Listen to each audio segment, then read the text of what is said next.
problema que é recorrente manifestava-se. Vamos olhar para o jogo e vamos olhar para o jogo em dois blocos diferentes. Um primeiro bloco corresponde ao primeiro tempo, como é óbvio, em que de facto tivemos 65% do tempo de posse de bola contra 35% do Portimonense, mas esse é só um indicador. Há outros. Se olharmos para os guarda-redes, temos que reconhecer que o Nilson, por 3 vezes, foi chamado a intervenções de grande dificuldade e, por contraponto, o guarda-redes do Portimonense pouco teve que fazer. Houve, de facto, uma cabeçada de João Paulo que ainda bateu na barra, mas não fomos eficazes ao nível da finalização. E, por isso, eu já o disse no flash, e não tenho nenhum problema em dizê-lo aqui, se o resultado ao intervalo fosse o inverso, com certeza que não teríamos muitas razões de queixa, porque atacámos de facto de forma continuada, mas permitimos que o Portimonense saísse 2 ou 3 vezes de forma muito bem articulada no contra-ataque e chegasse a espaço de finalização com as tais intervenções do Nilson que obstaram a que o adversário se adiantasse no marcador. É evidente que há o penalti, que me parece penalti.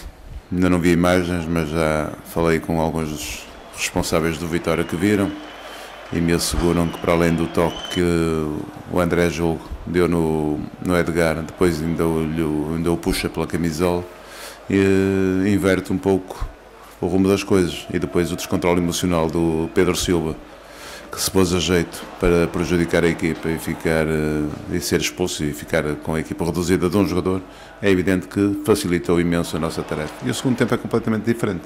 Entramos bem, fizemos o 2-0, ficámos tranquilos, fizemos uma boa gestão da bola e a única coisa que de alguma maneira podemos acrescentar ao segundo tempo é que podemos ter feito mais um golo ou 2, o que iria ser muito penalizante também para o Portimonense e para a forma honesta e trabalhadora como os jogadores estiveram dentro do campo, e por isso estou muito satisfeito com este 2-0.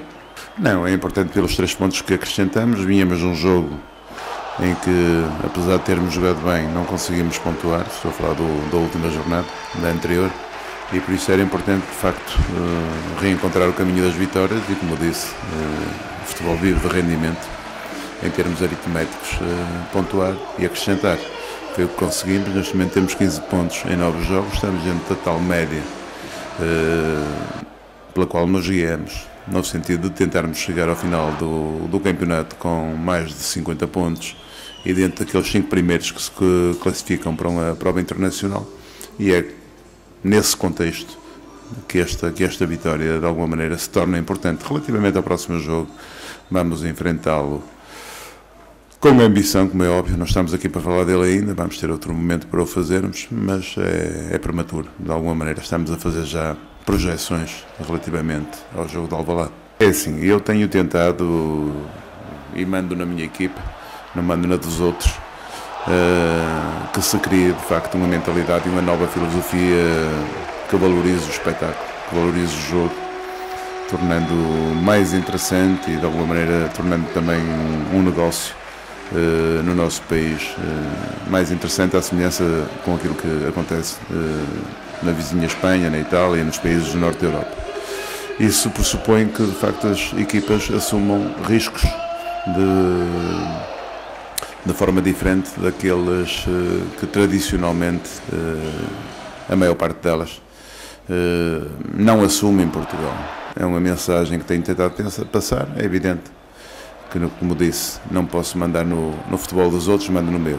E dentro desse quadro, aquilo que fizemos aqui, ao assumirmos desde o princípio, desde o primeiro minuto, as despesas do jogo, ao jogarmos com a nossa primeira linha muito subida, é evidente que nos pomos um pouco a jeito para que aconteçam situações como essas.